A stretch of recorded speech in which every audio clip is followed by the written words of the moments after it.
Ini ang Digicast Negros 10, ang top 10 nga mga balita sa Negros Island Region. Ang amo ni gadulong sa inyo, kagyari na ito yung mga top stories of the day. Today is July 22, 2026, Miyerkules nga adlaw.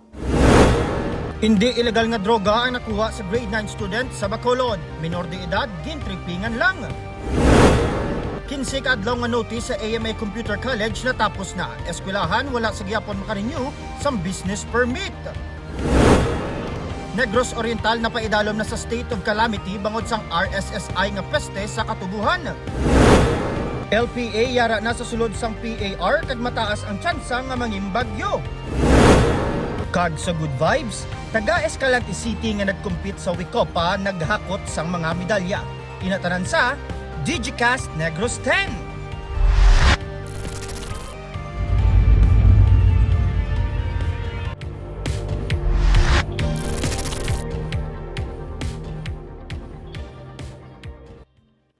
Sa number 10, una kita na isa lakat sang panahon ang LPA ang ginamonitor karon sa pag-asa. Ang yara na sa sulod sa Philippine Area of Responsibility kag dako na posibilidad nga mangin isa na kabagyo.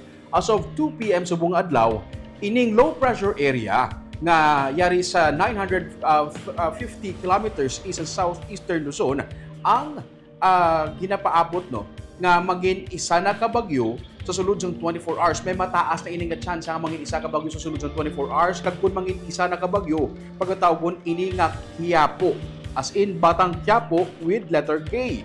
Ini nga Quiapo nga naghalin sa Tagalog word for water cabbage. Da man naghalin ang lugar nga Quiapo, Manila. So ginapaabot ka ini si Quiapo amat-amat magpalapit diri sa Pilipinas. Iya iguon ining northern portion sang Luzon. No amo ni siyang iya nga mangin rota. Pero ano matabo diri sa aton sa Negros? Kita diri sa Negros, bangod sang sini nga bagyo, nga ginapaabot na mga isa ka bagyo nga LPA, suyupon niya. Ining aton nga habagat. Kaamo magadala sang pag-ulan diri sa may western nga portion, no? Sang Pilipinas, especially sa Visayas. Sumuulanon nga panahon na gina-expect diri sa Palawan, sa Western Visayas, pati na diri sa Negros Island region. So although malayo-layo ining bagyo nga gina-expect naton, no, malayo siya sa aton diri sa Negros, pero ginapaabot nga mangin maulano ng panahon dalaya sang hangin nga habagat. Ginapaabot nga mangin isa lang ka tropical storm, no? Ining bagyo kun ining LPA kung mangin isa na ka bagyo kag ang pinakamataas nga wind signal nga igahatag diri sa iya is at tropical cyclone wind signal number 2. Sa Biyernes ug Sabado ginapaabot nga magatabok ini diri sa may northern Luzon kag matabok pagwa sa West Philippine Sea, no? So expect naton nga sa sini mga adlaw mangin mabaskog ang ulan towards the weekend diri sa aton sa Western Visayas kag sa Negros Island region. So may posibilidad sa mga pagbaha ag landslide. Gani sa gihapon dapat ani mag-monitor kita sa lakat sang panahon kay may mga possibility pa nga maglain man ang lakat sang sini nga bagyo.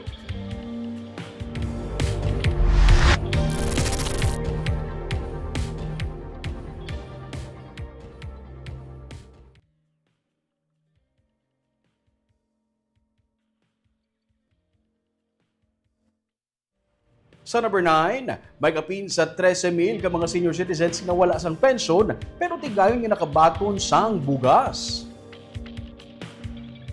May kapin sa 13,000 na ka mga senior citizen gikan sa 29 ka mga barangay sa Bacolod City ang tigayon nga nakabaton sang tagpulo ka kilo sang bugas. Ini kabahin sang programa sa gobyerno nasyonal nga sa Bagong Pilipinas bawat bayan makikinabang. May 94 million pesos nga pondo ang Bacolod City para sa mga proyekto kag puyo sini nga mahatagan sang 10 ka kilo sang bugas ang mga senior citizen nga nagkaedad 65 pataas nga wala sa may ginabaton nga pensyon. Base sa records ng syudad, sa masobra 94,000 ka mga senior citizens, yara pa lang sa masobra 20,000 ang nagabaton sang pensyon.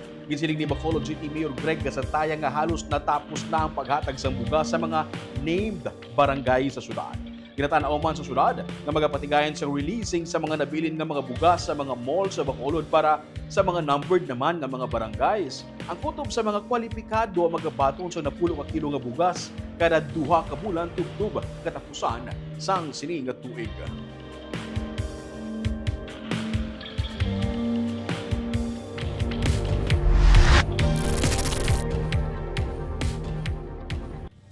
Sa number 8, padayon karon ang upgrading sa mga provincial hospitals diri sa Negros Occidental. Ginsiling ni Provincial Administrator Ray Franco Diaz nga nagapungko man bilang head sang Hospital Operation Services ang Provincial Health Office nga magluwas sa nagapadayon nga pressure spraying sa Cadiz District Hospital. Ginapaabot ang pag-award sa contractor sa pag-renovate sa ikatatlo kag ikaapat nga panalgan sang ospital. Lakip ng electrical kag plumbing, mga 14 million pesos ang pondo para diri. Ang Hinubaan District Hospital magabaton sang 385 kVA silent type generator set para sa operational requirement city. Ang Teresita Lopez Zalandoni Provincial Hospital naman sa Silay City ang nakabaton sang dugang nga mga equipment nga nagalakip sang 750 kVA silent type generator gagikan sa Hinubaan District Hospital, mga beds and cribs para sa pediatric ward and pediatric intensive care unit sang bag-o nga SEMRID, kasubong man ang autoclave kag medical refrigerators. Ginsiling ni Diaz nga nalakip sa pila ka mga key reforms ang digital integration, upgraded nga diagnostic equipment kag mas barasig nga emergency response. Sa karon nagapaidalom sa training ang mga 60 ka mga responders para sa EMT. Then, sige kita sa Cadiz, of course, ang fasad na puti na liwat. No? Sige kita to pressure spraying and ang aton nga purchase request for the renovation of the third and fourth floor sa Cadiz District Hospital. Napirmahan na sa aton pinalangga ang Governor Bong Lacson, and it's going to be pretty soon awarded to a contractor para mausagan na maduwat ang third and fourth floor. Pero in the meantime, kay ang aton commando team ara man ang materials, sige na takayo sa aton nga mga windows, no, so that when the contractor starts the construction, which will take more than pila pa na ka weeks, no, until ma-award ta, hindi na masige basa, no, hindi masudlan sa ulan ang aton third and fourth floor sa Cadiz, no. Ilan ang budget? It's about 14 million ang budget for renovating electrical, plumbing, why na ito nag-tiles liwat, no?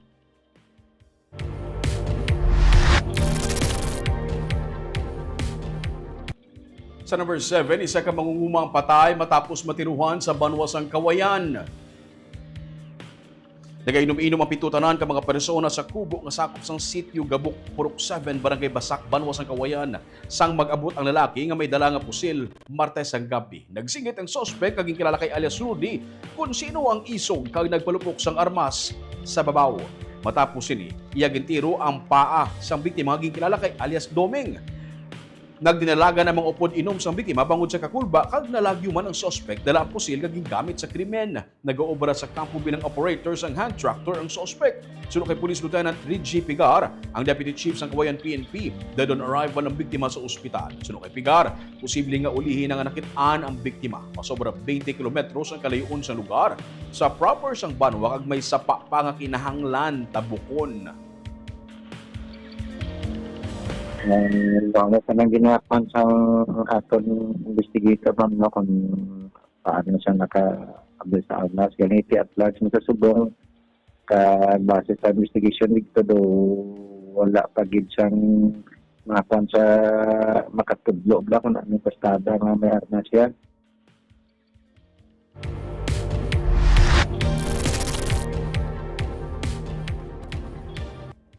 Sa number 6, mga smuggled ng mga sigarilyo nakuha sa Bacolod City. 3 ka mga persona arestado. Makapila ka beses nga nagbalik-balik ang mga operatiba sa Criminal Investigation and Detection Group Negros Island Region sa isa ka subdivision sa Barangay Takuling sa Bacolod City.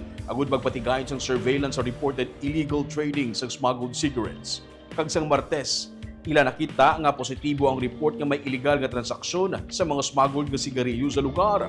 Naaktuhan ang 3 ka mga lalaki nga taga Mindanao. Sila ang nagrenta sa amo nga lugar. Na-recover sang CIDG agents ang 591 ka mga rings o kung kapin 180,000 pesos ka balor sa smuggled nga mga sigarilyo. Detain karon sa CIDG NIR ang 3 ka mga nadakpan nga mga persona.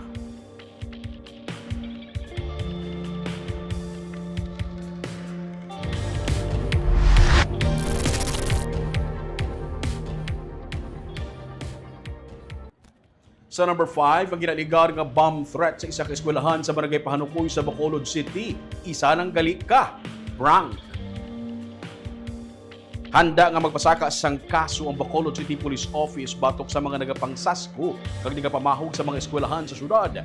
Inigit pahayag ni BCPO Director Police Colonel Eugene Rebadomia matapos nga may isa ka persona nga nagtawag sang kahapon sa 911 kag nag-report nga may bomba sa sulod sang isa ka eskwelahan sa Barangay Pahanukoy sa Bacolod City. Gilayon naging katuan sa kapulisan ng eskwelahan apang wala man sa may bomba nga nakita. Sa gintawgan, liwat sang kapulisan ang numero sang amo nga persona. Wala na siya nagasabat. Rason nga ginakabig sang kapulisan nga hoax ang tawag. Sunod kay Rebadomia, ginaseryoso sang kapulisan ang tanan nga mga tawag sa ila. Kag ginapangabay niya sa publiko nga hindi paghampangan ang pagtawag sa 911. Ginatrace na sa karon sang kapulisan ang numero nga gingamit sa prank call. Ginakalipay man sa kapulisan ang sistema sa natungdan nga eskwelahan bangod pag-abot sang kapulisan na tipo na ang mga estudyante sa isa ka safe nga lugar antes di mapauli sang punto. Dugang pa niya, antes pa man nga ginaligar ang bomb threat, may isa pa gid ka insidente nga natabo sa among eskwelahan kung sa diin may isa ka pagpamahog nga ginpadala sa social media batok sa isa ka maestra. Sa isa ka statement, ginpakamalaot ni Bacolod City Mayor Greg Lasataya ang insidente nga nagtugas ang panik sa mga eskwelahan sa syudad. Ginahandaan na sa syudad ang paghatag sa mga handheld metal detector kag walk-through metal detectors sa mga eskwelahan. Wala na rin ang tanan na rin na tawag sa aton sa BCPO is wala tawag pinakonsider tanan ng i-respond diyan sa ano ni siya ang tawag sa aton badali ano sa hassle sa part namin. Pero hindi wala isang ano incident na ginakonsider namin yung gamay incident sa ano respond din kay bakit tutuod siya because hindi natin ma-analyze kung tama ang bomb threat kung hindi natin properly mapalin ma-inspect ng area. Then makadikta na kita nga hawk siya pag na-check na nato ng area. So we are appealing to the public na hindi tayo pagkapangalan na natin nato. Kaya talan nga itong unit yung responde. We are sa government talan yung mga personal natin human resource, another logistical resource for this one. So hindi siya maayo. Then we are conducting the investigation somewhat. Kaya may set po number na siya. Ang manang advantage mo tawag sa 911. You cannot keep your set po number. Then conduct investigation so as the Bacolod City Police Office.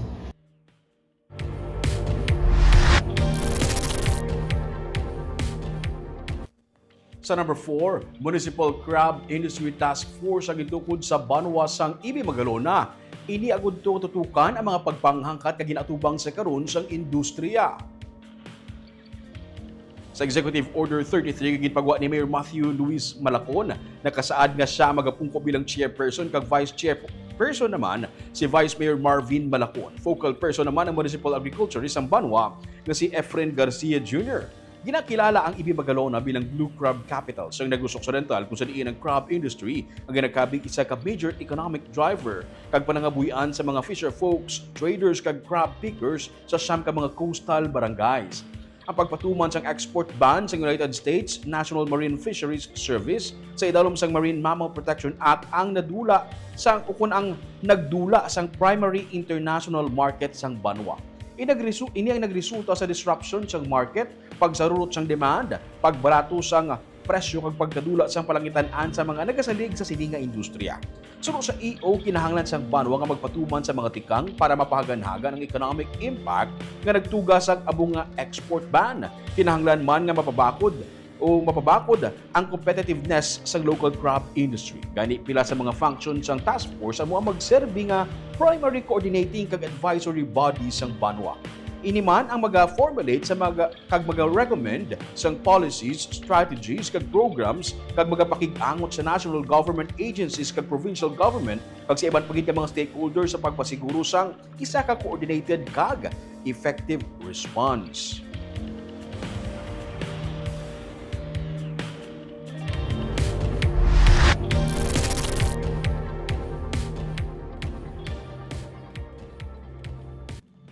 Sa number 3, 15 ka adlaw nga notice kag ginhatag sa syudad sa Ama Computer College ang nagtakop na subong nga adlaw pero eskwelahan wala sa gyapon maka-renew sang ila business permit. Natapos na subong nga adlaw ang second notice ug ng 15 working days nga ginhatag sa Bacolod City Legal Office sa Ama Computer College ug makakuha sang ila business permit.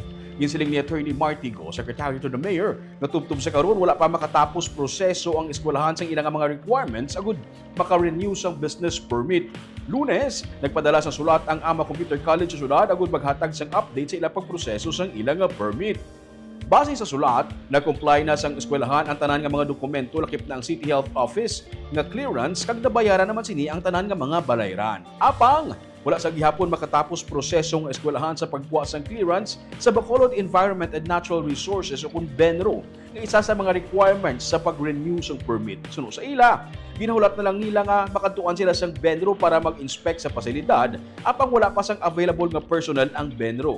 Iga-refer na sang Business Permits and Licensing Office sa City Legal Office ang pag-issue sa nagakaigo nga legal action sa eskwelahan buwas nga adlaw. Sanig sa pagsulundan sa syudad, kinahanglan nga pasiradaan ang isa ka establishmento nga wala pa maka-renew sang permit matapos ang ikaduha nga notisya.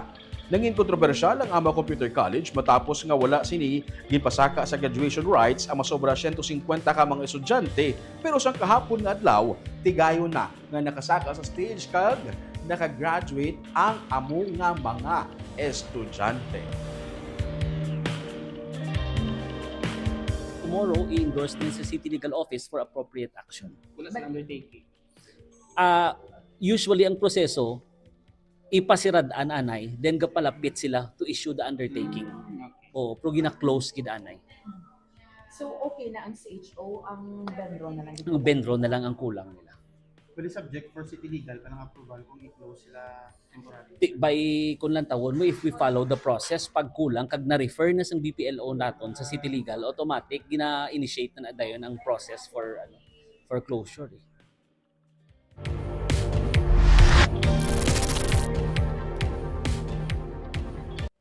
Sa number 2, napaidalom na karon sa state of calamity ang probinsya sa Negros Oriental. Inibangod sang parayon nga paglapta kag pagpanghalit sang peste nga RSSI sa mga katubuhan sa probinsya. Gisiling ni Vice Governor si Zan Fritz Diaz, nagalaom sila nga basi may mapadala nga bulig ang gobyerno nasyonal. Ang pag-atake sang RSSI sa katubuhan suno sa iya ang isa sa mga pinakamabudlay nga sitwasyon nga natubang sa mga sugar farmers sa karon. Ang pag-declare sang probinsya sa state of calamity sarang na magamit ang Quick Response Fund para sa mga tikang kontra sa RSSI. Sa pinakauli nga report ng Sugar Regulatory Administration, 17,125 ka hektarya sa 48,901.43 hectares ng katubuhan sa Negros Oriental ang apektado sang RSSI. Suno sa SRA, mga 1,900 hectares sa mga ginreport apektado ang na-validate na. So karon, officially, the Negros Oriental is on the state of calamity. So hopefully, naitabang ang national o unsay matabang po sa provincial government, but I know this is according to board member Bofard, munag usan is pinakalisod nga situation sa ato mga sugar planters, diba, kay mura og usbon gud tanan, walaon ang gud tanan nila. So walaon gud tanan, murag this year wala na gyud. So mag-ilis na po, new na po, dili na makuha og paka. So naibutang nga murag something chemicals, fertilizer, insecticide ba something para sa new na po yung mutubo. So dako kay ini nga kalisod sa atong lugar.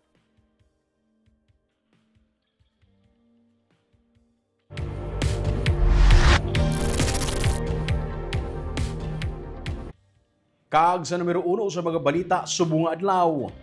Hindi gali illegal nga droga ang nakuha sa bag sang isa ka grade 9 student sa Bacolod City. Sunod sa PNP, ginsaskuhan lang ang minor de edad sang iya nga classmate. Nagnegatibo sa methamphetamine, hydrochloride o kun shabu ang crystallized substance nga nakuha sang guard sa bag sa grade 9 student sa isa ka eskwelahan sa barangay Banagu sa Bacolod City sa Lunes nga adlaw. Iniging kumpirmar ni City Director Police Colonel Eugene Rebadomia base sa nabaton nila nga resulta gikan sa Regional Forensic Unit. Patag ni Rebedomia nga hindi pulis ang nagdakop kag sila ang nagresponde lamang sa report nga may nakuha nga suspected shabu ang security guard halin sa bag sa grade 9 student. Base sa investigasyon, may isa ka estudyante nga nagtudlo sa grade 9 student nga may dala nga armas. Rason nga gin-check sang guard ang iya nga bag kag nakit-an ang duha ka putusang puti nga substance. Suno kay Rebedomia, gintrepingan kag makabig nga biktima gali ang grade 9 nga estudyante kag siya ang ginpaidalom sa psychological intervention kag debriefing. Sa pagpangusisa sang DepEd, ginaligar sang nagsasko nga nagbalos lang siya sa biktima. Nakilala na ang nagsasko nga amuman ang nagsugid sa security guard. Samtang, ginsiling naman ni Secretary to the Mayor at Attorney Jose Martigo nga ang duha ka mga kabataan nga ang nagsasko kag ang ginsaskuhan ang temporaryo nga wala anay ginapakadto sa eskwelahan. Sila ang ginpaidalom anay sa modular learning.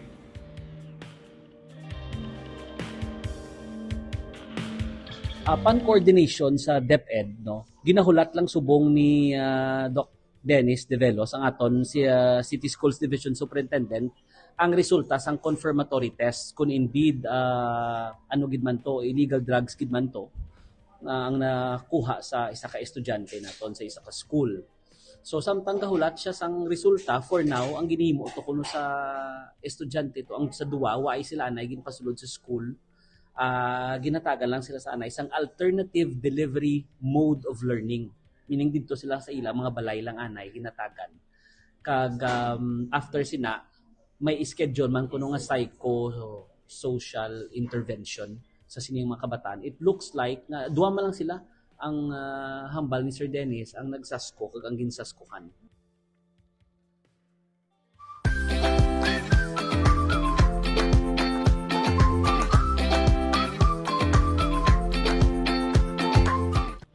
Kag sa Good Vibes, nagrense nga violinist nga taga Escalante City nga nagcompete sa Wicopa 2026, naghakot sa mga medalya. Si LJ Kevin Libunaw sa barangay Hunub-Hunub, Escalante City, Negros Occidental, ang nagaisahanon nga pambato sa Pilipinas nga taga Negros para sa World Championship of Performing Arts sa Wicopa, ang naghakot sa mga medalya sa Westgate Las Vegas Resort and Casino. Sa instrumental categories, nakakuha siya ng gold medal para sa classical category, silver sa jazz category, isa pagig ka silver sa open category kag bronze sa contemporary category. Personal nga gingastuhan ni LJ ang pagkumpit sa US. Sang 2013, nagmatumato lang siya tuon mag-violin tubtub nangin isa ka in-demand nga violinist para sa mga weddings diri sa Negros. Ginpursige niya nga makakumpit para ma-prove sa iya kaugalingon nga may sarang siya malabot, pinagi sa iya nga talent. Ang Wicopa, ang idbansagan nga official talent Olympics, gikan pa sa 70 ka mga pungsod ang nagapasakop diri.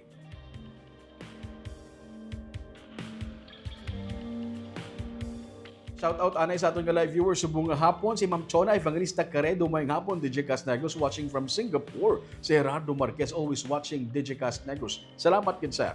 Si Jessery Garucha Hivero maulanon nga hapon kay DJ Cast Sir Roming kag sa tanan nga staff ng DJ Cast Negros maghalong gid kita kay may bagyo na naman sir. Please shout out sa akon hilablos nga si Ezekiel Yusalan. Happy birthday. God bless everyone. Happy birthday Ezekiel. Wala kita da. Hambal ni Ma'am Eileen Benigay Rumitman, Heart. Si Reynaldo Reparo, may hapon DJ Cast Negros watching from Silay City. Kag si James Mundihar, good afternoon DJ Cast Negros watching from Las Piñas, Manila. Kagamoy atong top 10 ng mga balita sa Negros Island Region subong nga adlaw tubtub sa buwas. Ako si Romeo Subaldo, mayong hapon.